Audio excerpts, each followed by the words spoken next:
Hello guys, welcome to another vlog.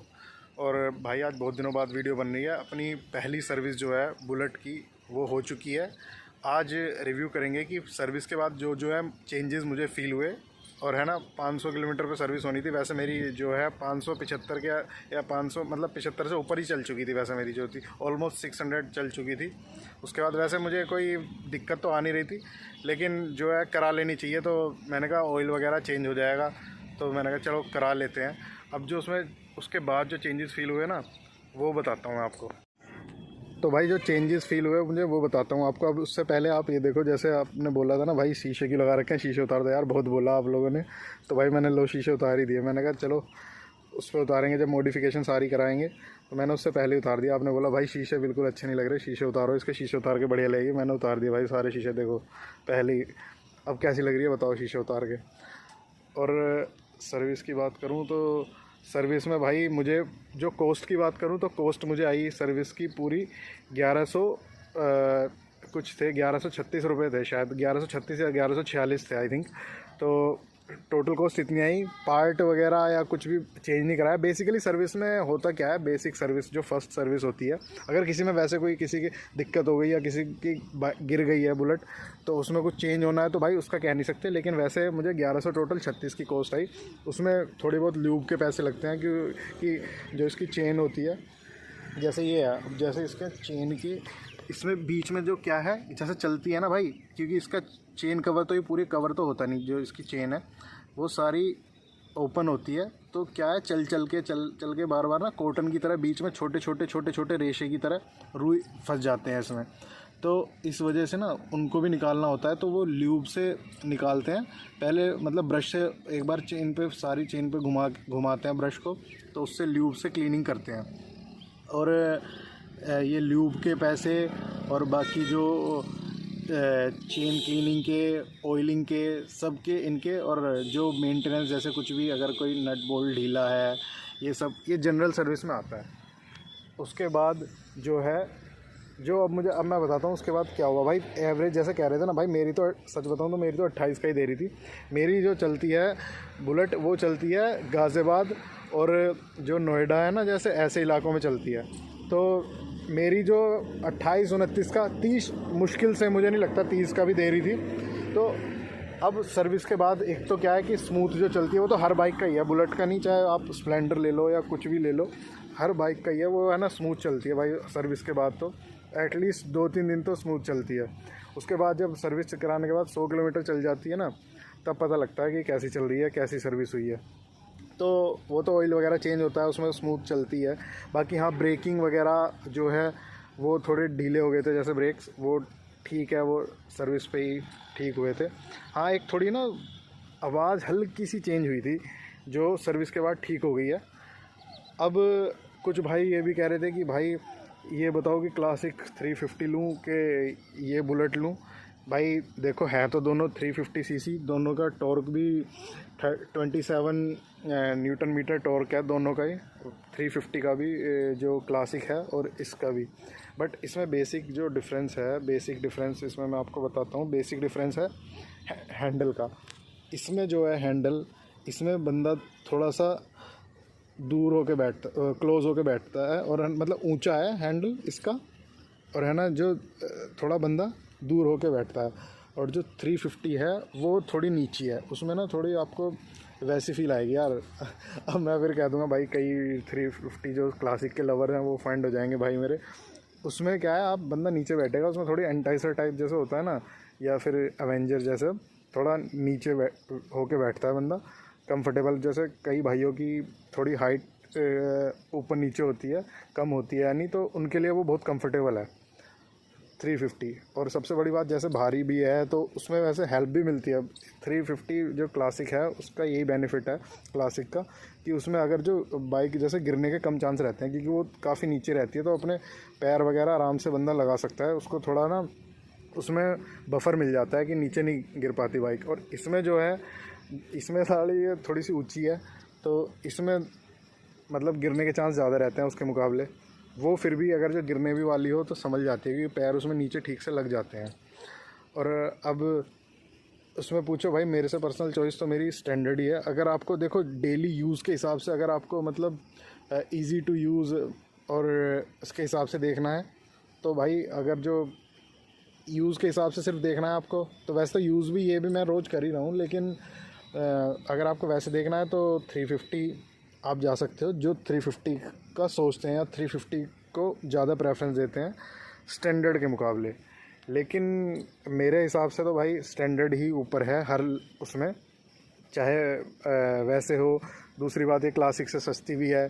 Classic आपको 3 लाख के ऊपर पड़ेगी, आपको 3 लाख के नीचे पड़ेगी, आपको पड़ेगी 2.5 के आसपास, 2.5 से भी नीचे ही पड़ेगी बल्कि। मुझे ये 240 में, जैसे मैंने पिछली वीडियो में बताया था, ये 240 में पड़ी थी।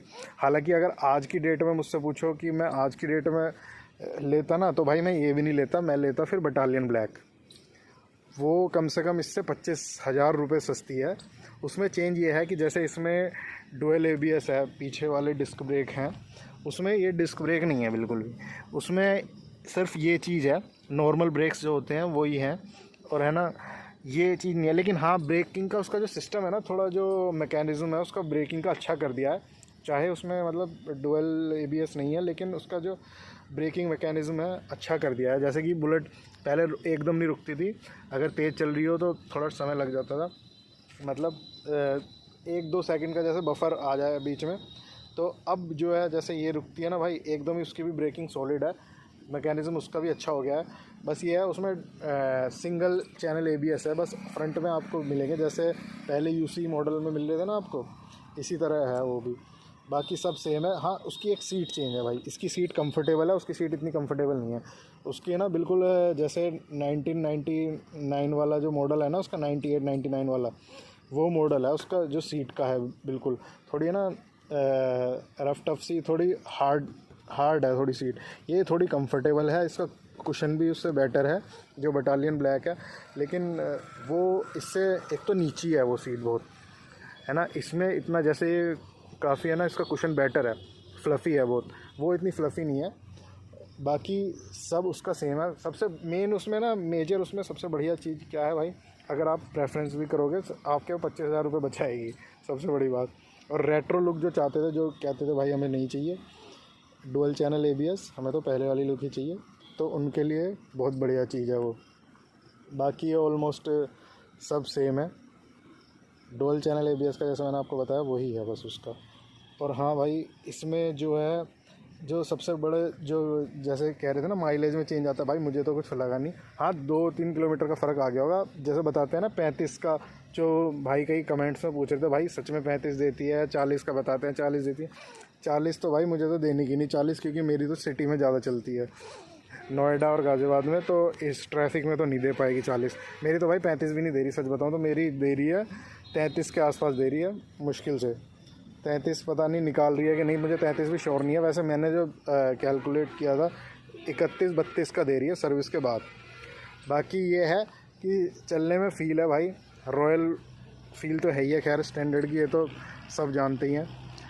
बाकी ओके रिपोर्ट है, एक नंबर। अगर आपको जाना है तो स्टैंडर्ड ही लेना, स्टैंडर्ड नहीं तो वैसे अगर आज की डेट में जैसे मैंने बताया बटालियन ब्लैक, तो भाई अगर आप थोड़ा समझदार हो और अगर आपको पैसे फूकने हैं, हाँ तो स्टैंडर्ड ले लेना। अगर आपके लिए 25,000 कोई मायने नहीं रखता तो आप स्टैंडर्ड ये वाली ले सकते हो, और आपको रेट्रो लुक से ज़्यादा इतना वो नहीं है। वैसे ये भी रेट्रो ही है, क्योंकि इसमें बस ये है, हाँ ये इसमें बस मेरे को ना एक मलाल रह गया कि है ना, इसमें यार नंबर प्लेट जो है ना, वो नंबर प्लेट इसमें थोड़ी लंबे वाली जो लगती है ना, लंबे वाली नंबर प्लेट लगनी चाहिए थी। ये इसमें नंबर प्लेट साली थोड़ी ना फील वो नहीं आती, बस उसमें मुझे इसका ही मलाल है। जो पहले जो स्टैंडर्ड आती थी ना, उसमें जो नंबर प्लेट लंबे वाली जैसे UC मॉडल वगैरह पहले के आ रहे हैं, उसमें वो लगती थी। इसमें नंबर प्लेट का ही मुझे थोड़ा सा ये है कि यार नंबर प्लेट इसमें ये वाली लग गई, आम बाइक वाली।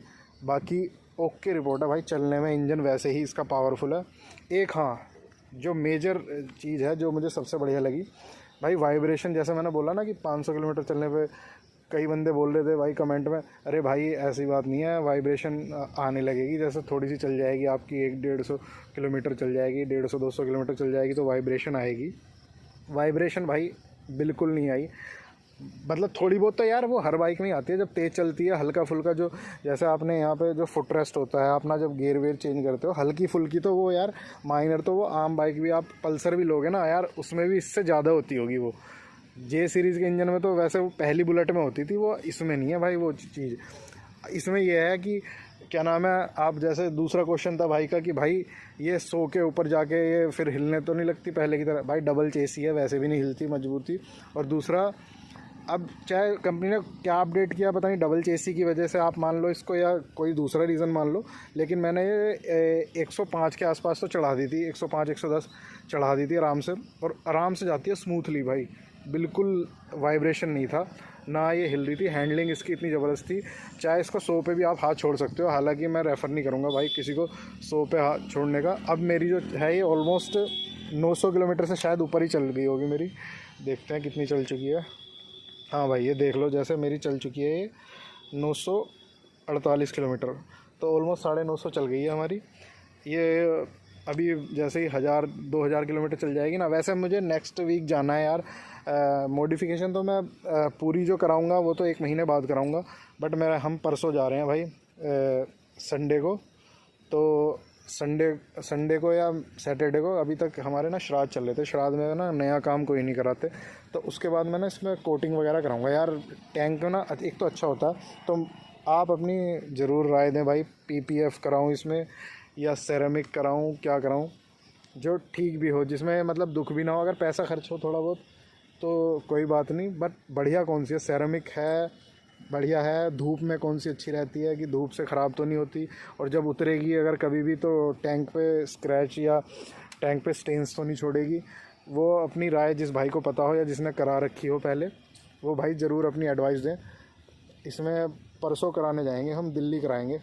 यहाँ मैंने 1-2 से पूछा था यार, लेकिन है ना, जिन्होंने दोस्तों ने मेरे कईयों ने कराई ना, एक जो मैं बता रहा था मेटियोर 350 वाले फ्रेंड ने, उसने यार थोड़ा ना शिकायत बताई है यार कि है ना, जब उतरी ना उसकी, वैसे 2 साल बाद उतरी, 2 साल बाद तक उसकी बढ़िया चली, तो उसने बताया थोड़े थोड़े ना स्टेन्स छोड़ दिए। हालांकि अब उसने बाद में क्लियर हो गए वो, लेकिन कम से कम उसको 1 महीना लगा भाई वो स्टेन्स हटाने में ना, ऐसे चिप चिप चिप चिप सी छोड़ दी उसमें।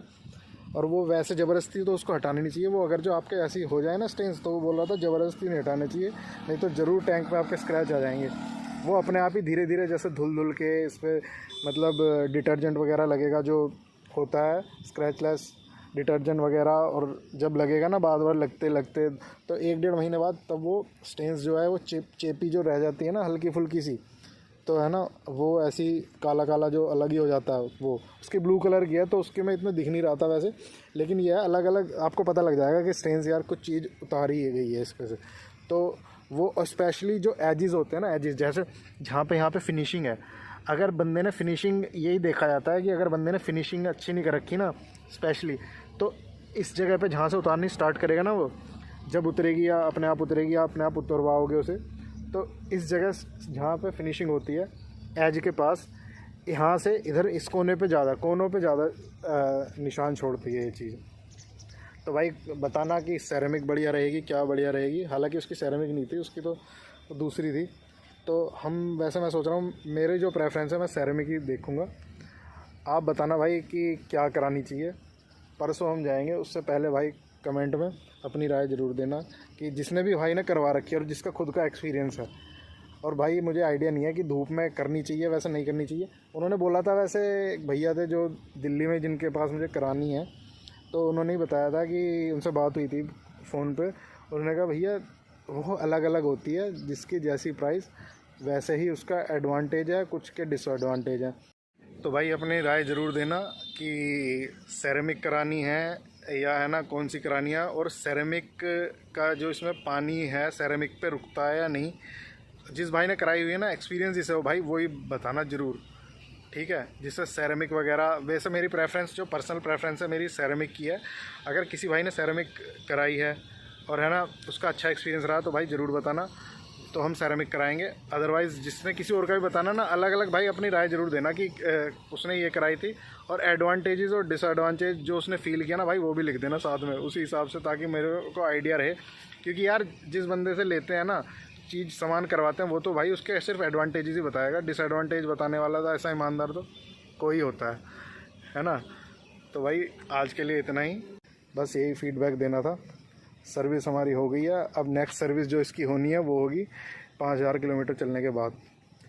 तो शायद मैं उससे पहले ही करा लूँ वैसे, क्योंकि यार डेली जब बाइक चलती है ना तो कुछ ना कुछ उसमें आड़ंबर या ख़र्चा कुछ ना कुछ आ ही जाता है। तो और वैसे भी ऑयल टाइम से एटलीस्ट सर्विस ना कराऊँ तो है ना, इंजन ऑयल चेंज वगैरह करा दूँ, जो कि सब कहते हैं करा देने चाहिए बाइक के इंजन की गुड हेल्थ के लिए। चलो भाई, धन्यवाद। Like, comment, share, subscribe. Thank you.